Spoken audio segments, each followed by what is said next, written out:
পুরুষ মানুষের বেলায় যখন তাকে একটু ভালো লাগে ওর ভালোবাসা চলে আসে। যেমন আমি ক্লাস 2 থেকে একজনকে ভালোবাসছি, আবার 5 থেকে একজনকে ভালোবাসছি, আবার 6 থেকে একজনকে ভালোবাসছি, ইন্টারমিডিয়েটে একজনকে ভালোবাসছি, আবার যখন অ্যাকাউন্টিং মাস্টার্স পড়তাম জগন্নাথে তখন ভাবছি আর একজনকে ভালো। এটার শেষে আবার বিয়ে করছি, বিয়ের পর আবার 2 জনকে ভালোবাসছি।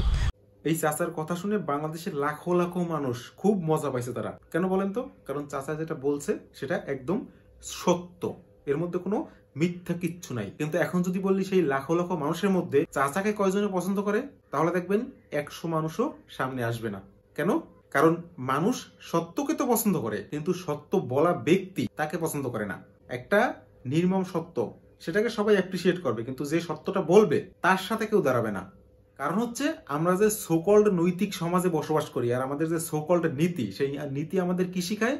যে সত্যকে দূর থেকে দেখো, সত্যের কাছে যেও না। আর আমরা সবসময় সত্যকে দূর থেকে দেখেই মজা পাই, সত্যের কাছে বা সত্যের ভেতরে প্রবেশ করে সেটাকে দেখতে আমরা পারি না, সেই ক্ষমতা আমাদের নাই।